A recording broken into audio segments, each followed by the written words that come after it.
അമേരിക്കയിലെ ഫ്ലോറിഡയിലെ ഡാംബയിൽ നടന്ന ഭ്രൂണഹത്യ അനുകൂല റാലിയിൽ കുരിശുവരച്ച US പ്രസിഡന്റ് ജോ ബൈഡനെതിരെ പ്രതിഷേധവുമായി കത്തോലിക്ക സംഘടനയായ കാത്തലിക് വോട്ട്.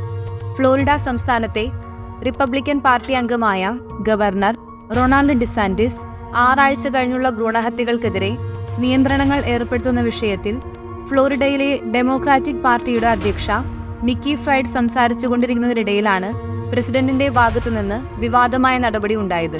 ഇക്കഴിഞ്ഞ ചൊവ്വാഴ്ചയാണ് സംഭവം. എല്ലാ ക്രിസ്ത്യാനികൾക്കും, പ്രത്യേകിച്ച് സ്വന്തമാണെന്ന് സ്വയം അവകാശപ്പെടുന്ന കത്തോലിക്കരെയും അവഹേളിച്ചാണ് ഭ്രൂണഹത്യയ്ക്ക് അനുകൂലമായി ബൈഡൻ കുരിശു വരച്ചതെന്ന് കാത്തലിക് വോട്ട് സംഘടനയുടെ അധ്യക്ഷൻ ബ്രയാൻ ബുഷ് ഫോക്സ് ന്യൂസിനോട് പറഞ്ഞു. തങ്ങളെ തന്നെ സ്വയം ആശീർവദിക്കാനും പാപമോചനം യാചിക്കാനും പ്രലോഭനങ്ങളിൽ നിന്നും സംരക്ഷണം നേടാനുമാണ് ക്രൈസ്തവ വിശ്വാസികൾ ഇങ്ങനെ ചെയ്യുന്നതെന്ന് പറഞ്ഞ ബുഷ് ഇത് തീവ്ര ഭ്രൂണഹത്യ അനുകൂല നിലപാടിനുള്ള പിന്തുണയാക്കി മാറ്റിയിരിക്കുന്നത് അപലപനീയമാണെന്നും കൂട്ടിച്ചേർത്തു.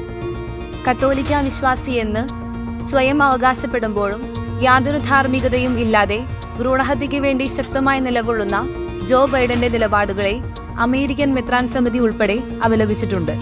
ഈ വർഷത്തെ പ്രസിഡന്റ് തെരഞ്ഞെടുപ്പിൽ ഭ്രൂണഹത്യ അനുകൂല നിലപാട് അദ്ദേഹം ശക്തമായി ഉയർത്തിപ്പിടിക്കുന്നുമുണ്ട്. ഇതേസമയം ഗർഭചിത്രത്തെ അനുകൂലിക്കുന്നതിനാൽ ബൈഡൻ ഉൾപ്പെടെയുള്ള രാഷ്ട്രീയക്കാർക്ക് വിശുദ്ധ കുർബാന നിഷേധിക്കണമെന്ന പ്രചരണം രാജ്യത്ത് ഇപ്പോഴും വളരെ ശക്തമാണ്.